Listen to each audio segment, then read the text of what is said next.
प्रभु जब अपनी शक्तियों का प्रकाश करते तो लगता है कोई त्रिभुवन में जिसकी रक्षा नहीं कर सकता, उसकी रक्षा के लिए मां भवानी दुर्गा अपना भयानक रूप धारण करके महिषासुर आदि दैत्यों का मर्दन करती है। प्रभु है उस रूप में, दूसरा नहीं है। उनकी सामर्थ्य कितनी है? दुर्गा कोटि अमित अरिमर्दन। हरि की सामर्थ्य कैसी? अमित दुर्गाओं जैसी। 1 करोड़ अरब नहीं, अमित दुर्गाओं जैसी दुष्टों का मर्दन करने की सामर्थ्य। अमित था नहीं कि कितनी सामर्थ्य है। एक दुर्गा रूप में जब हरि प्रकाशित होते हैं तो त्रिभुवन में कोई सामने खड़ा होने वाला नहीं होता।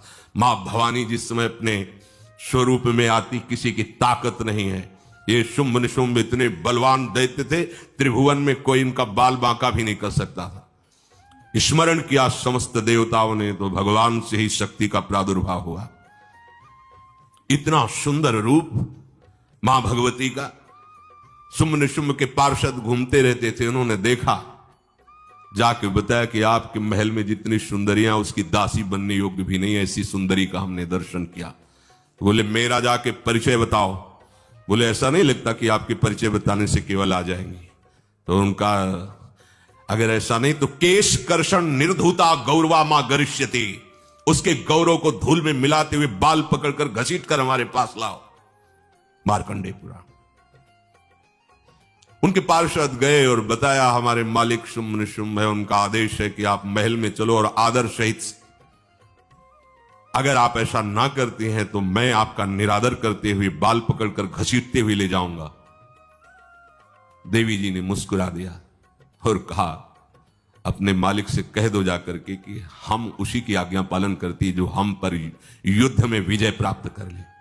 वो जाके बोले हाँ वो तो मत वाले, त्रिभुवन में कोई जोड़ ही नहीं था। आए और उद्दंडता पूर्वक वचन बोलने लगे। माता जी ने कहा तब तक बोल ले जब तक मैं मधु का पान कर रही हूं, बस ये पान करते ही तेरी जीवन लीला समाप्त हो जाएगी। ऐसा ही हुआ। जो ही पान करके सिंह पर सवार होकर गर्जना की, सारा का सारा अहंकार धूल दूसरी हो गया, काट के फेंक दिया। ऐसी अनंत अमित दुर्गाओं जैसी सामर्थ्य हमारे प्रभु श्री हरि में, अमित दुर्गाओं जैसी, क्योंकि अनंत शक्तियों के स्वामी हैं। उनकी लीला में क्यों में हो? अरे वो जब करुणा करते हैं, अपनी महिमा से उतरते हैं, तो भक्त जब ऐसे कर देता है तो डरप जाते हैं। माधवदास बाबा ने कहा नहीं चलना तुम्हें ब्रज में, हम तुम्हारी कहां तक सेवा देखेंगे, तुम्हें बाल भोग राजभोग। बाबा जी हैं, कभी मिला कभी यहीं रहो। कोई बाबा आपके बिना नहीं रह सकते। दोबारा बोल नहीं पाए जगन्नाथ। ये सुन करके हृदय बलिहार होता है। ओ ऐसे सामर्थ्यशाली प्रभु अपने भक्त के प्रेम प्रणय पर भी कितना डरते हैं। ये भक्त नाच पड़ता है। ये कुतर्क की संशय की वृत्ति यहां प्रवेश नहीं करती। दुर्गा कोटि अमित अरिमर्दन। अमित गिनती नहीं, ऐसी अनंत दुर्गाओं जैसी शक्ति हमारे प्रभु में विराजमान है। शक्र कोटि सत सरिष विलासा। आहा, अरबों इंद्र जैसा विलास प्रभु में। अरबों, एक इंद्र त्रिभुवनपति है, अरबों इंद्र के समान प्रभु का ऐश्वर्य है। और नव शत कोटि अमित अवकाशा, जिस एक आकाश के लिए गरुड़ जी से कह रहे हैं कि मच्छर से लेकर आप तक उड़ते हो पार पाए, बोले ऐसे अरबों आकाश के समान अवकाश है प्रभु में। मरुत कोटि सत विपुल बल, रवि सत कोटि प्रकाश, शशि सत कोटि सुशीतल, समन सकल भव त्रास। अरबों पवन के समान महान बल है। अगर त्रिभुवन में कोई बल है तो पवन में बल है, वायु बल। बड़े बलवान देवता, बल में इनके समान कोई नहीं। इन्हीं के अंश से प्रकट होते पवन पुत्र हनुमान, और इन्हीं के अंश से प्रकट होते पवन पुत्र भीम। बेजोड़ बलशाली महात्मा दोनों। महात्मा बेजोड़ बलशाली। जेगिर चरण दे हनुमंता, चले उसोगा पाताल तुरंता। जिमि अमोघ रघुपति कर बाना, ये ही भांति चले हनु। किलकार दे तो राक्षसियों के गर्भ गिर जाते थे। ऐसे महान बली हनुमान जी। और भीम का क्या कहना है? जब ये देव पुष्प उड़ करके आया और द्रौपदी जी को दिया गया, तो द्रौपदी जी ने कहा इसका जोड़ होना चाहिए इस पुष्प का। सबसे कहा पर किसी ने नहीं सुना। भीम ने कहा कहीं भी मिलेगा मैं इससे लाएंगे। ऋषियों ने समझाया कि आगे मत बढ़ो, ये यक्षों की भूमि है, युद्ध हो जाएगा और तुम्हें तैयारी करनी है हस्तिनापुर के लिए, और तुम इधर, वो सब दिव्य हैं, पवन पुत्र हैं, किसकी मां ने अपने वेग को बढ़ाया। तो महाभारत में पढ़ के देख लो, इनके चलने के वेग से वृक्ष उखड़ उखड़ कर गिर रहे थे। ऐसे जब चल रहे थे तो चलने के वेग से वृक्ष उखड़ जाते थे भीम के। तो हनुमान जी ने सोचा किसी के समझाए तो समझेंगे नहीं, तो आगे पवन पुत्र ही बैठ गए, बूढ़े बानर का वेश लेकर, लंबी पूंछे से। मार्ग में मर्यादा है, किसी पशु को भी नहीं लांघना चाहिए।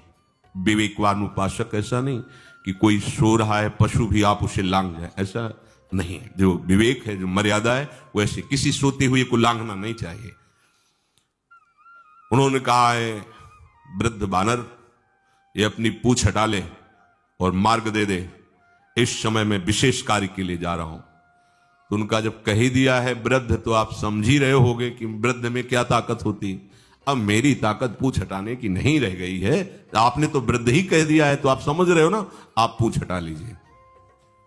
कहा हमारी आज्ञा की अवहेलना करे, ऐसे उठी नहीं, दोनों हाथ लगाया, नहीं उठी, पूरी ताकत लगा दी। पवन पुत्र भीम की पूरी ताकत लग गई, पूछ जरा से भी नहीं। हाथ जोड़ के खड़े बोले हम समझ गए हमारे बड़े भ्राता आप हनुमान जी हैं, क्योंकि ऐसा कोई बानर सृष्टि में पैदा नहीं हुआ कि मैं उसकी पूंछ ला हिला सकूं, मैं समझ गया। तो मुस्कुराए और बैठ के बोले हमारी आज्ञा मानो, इस मार्ग में मत जाओ, ये देव मार्ग है, ऐसे ऐसे सिद्ध है कि आपका अपराध बन जाएगा, आप शाप से युक्त हो जाएंगे, इसलिए मैं आपको मना। बोले प्रभु जब आप कृपा करके आए हो तो हमें वो रूप दिखा दो जो लंका में आपने रूप दिखाया। बोले मत उस बात की चर्चा करो, रहने दो। बोले प्रभु एक बार देखना चाहता हूं कि मेरा बड़ा भाई कितना बलवान है। हनुमान जी ने कहा फिर देख लो। कनक भूधराकार शरीरा, समर भयंकर अति बल, कांप गए। भीम जी हाथ जोड़ बोले भैया स्वर्णिम कांति, वो भयानक उनका रुद्र रूप, कांप गए, भीम कांप गए। वायु में अगर बल में देखा जाए तो सबसे ज्यादा वायु बलवान है। भगवान कैसे है? मरुत कोट सत विपुल बल, अरबों वायुओं जैसी महान ताकत हमारे प्रभु में है, संशय नहीं।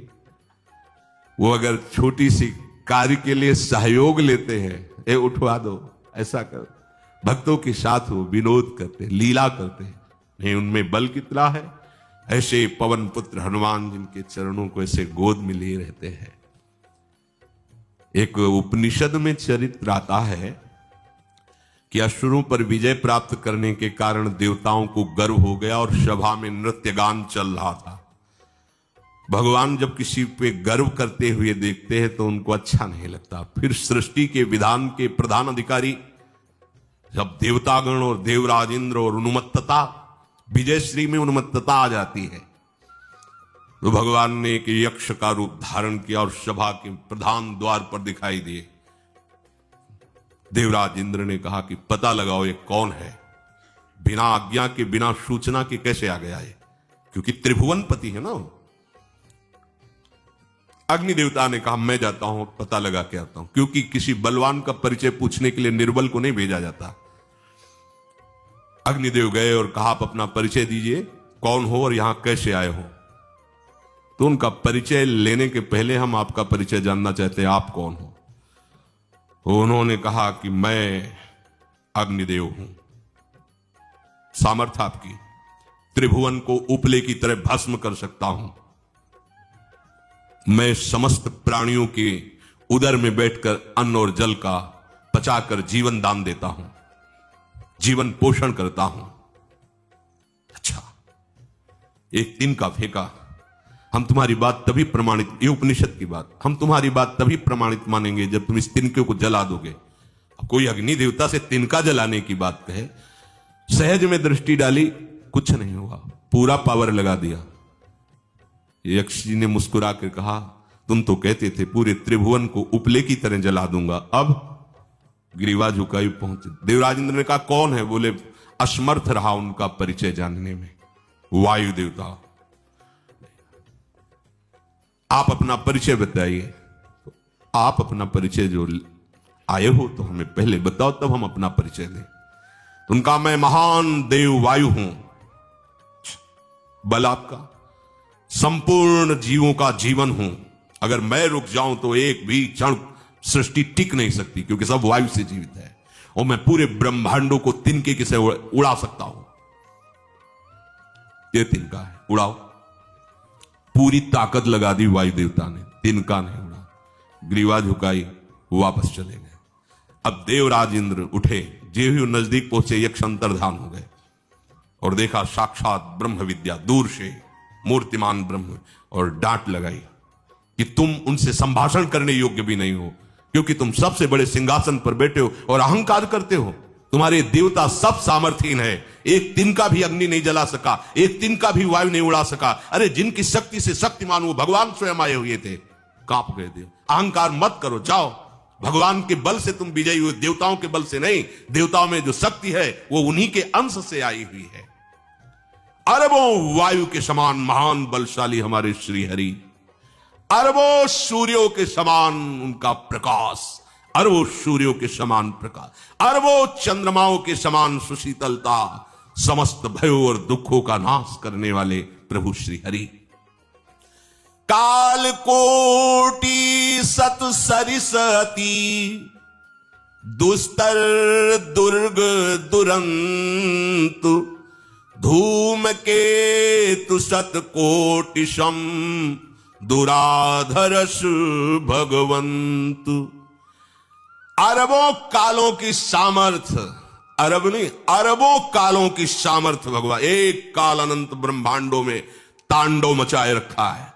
अरबों काल, अमित बलशाली, अत्यंत दुस्तर, दुर्गम, दुरांत।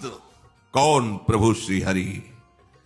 अरबों धूमकेतुओं के समान अत्यंत प्रबल सामर्थ्यशाली प्रभु, अगाध सत कोटि पताला, शमन कोटि सत सरिस कराला, तीरथ अमित कोटि सम पावन, नाम अखिल अघ पूग नशावन।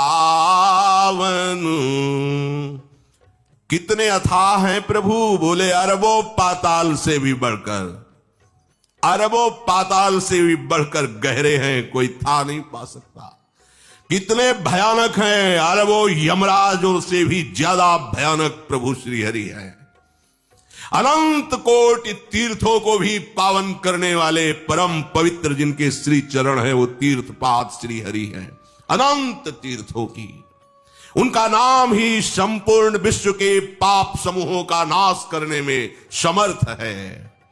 हिमगिरि कोटि अचल रघुवीरा, सिंधु कोटि सत समगंभीरा, कामधेनु सम कोटि। आहा, देखो अब किसके सामने तुम्हें हाथ पसारने की जरूरत है? समझो, अगर अपने प्रभु को जान जाओगे, समझ जाओगे, तो फिर कहीं इधर उधर झांकने की जरूरत नहीं, किसी के सहयोग की जरूरत नहीं। कैसे प्रभु? ऐसे वो स्थिर हैं कि जैसे तूफान चल रहा और हिमालय का आश्रय ले लो तो डरने की जरूरत नहीं, कोई भी तूफान हिमालय को उखाड़ नहीं सकता। ऐसे ही कह रहे हैं, अरबों हिमालयों जैसी स्थिरता प्रभु श्री हरि में है। अरबों समुद्रों के समान गंभीर है। कामधेनु सत कोटि समाना, सकल काम दायक भगवाना, नारद कोटि अमित चतुराई, विधि सत कोटि सृष्टि निपुनाई, विष्णु कोटि सम पालन करता, रुद्र कोटि सत सम संघरता। अरबों कामधेनुओं के समान प्रभु श्री हरि हैं। एक कामधेनु मिल जाए तो निहाल हो जाए, है हमारे श्री हरि कैसे अरबों कामधेनुओं के समान है। इच्छित कामनाओं की पूर्ति कर दे उसे कामधेनु कहते हैं। प्रभु में कितनी चतुरता है, अनंत कोटि सरस्वतियों की एक सरस्वती ब्रह्मांडों का संचालन करती है, बुद्धि के अधिष्ठात्र देवी हैं। और यहां क्या, हमारे श्री हरि अनंत कोटि सरस्वतियों की चतुराई समाई हुई है। अरबों ब्रह्माओं के समान सृष्टि रचने में समर्थ। एक ब्रह्मा प्रकट कर दिया, एक वैभव प्रकट हो गया। अरबों ब्रह्माओं जैसी सामर्थ सृष्टि रचना की प्रभु में है। आहा। और अरबों विष्णुओं के समान पालन करने की सामर्थ प्रभु में है। अरबों शंकर के समान संहार करने की सामर्थ्य प्रभु में है। धनद कोटि सत सम धन वाना, माया कोटि प्रपंच निधाना, भार धरन सत कोटि अहिसा, निरवधि निरूपम प्रभु जगदीसा। अरबों कुबेरों के समान धनवान है। अरबों मायाओं के समान सृष्टि करने में सामर्थ्यशाली है। अरबों शेष भगवान के समान अनंत भार उठाने में समर्थ है। जगदीश्वर प्रभु श्री हरि की कोई उपमा कोई सीमा नहीं है। ये उपमा रहित और सीमा रहित है। निरुपम न उपमा आन राम समान, राम निगम कहे, जिम कोटि सत खद्योत समु, रवि कहत अति लघुताल है। यही भांति निज निज मति विलास, मुनीस हरि बखा नहीं। प्रभु भाव गाहक अति कृपालु, सप्रेम सुनी सुख मानहि। प्रभु भाव गाहक अति कृपालु, सप्रेम सुनी सुख मानहि। प्रभु श्री हरि उपमा रहित हैं। उनकी कोई अनंत ब्रह्मांडों में किसी से उपमा नहीं दी जा सकती। प्रभु के समान केवल प्रभु हैं, ऐसा वेद कहते हैं। अरबों जुगुनियों के समान यदि सूर्य को कहा जाए तो सूर्य का अपमान होता है, सम्मान नहीं। ऐसे ही जो अभी तक वर्णन किया गया उसको समझो। अरबों जुगुनुओं के समान यदि सूर्य को कहा जाए तो सूर्य की प्रशंसा नहीं, एक तरह से अवहेलना है। आहा। इसी प्रकार अपनी बुद्धि के विकास के अनुसार मुनीश्वर, अपनी बुद्धि के विकास और प्रकाश के अनुसार मुनीश्वर प्रभु का वर्णन करते हैं। गुण महिमा नाम बल पर था कोई नहीं पाओ, आज तक कोई था नहीं।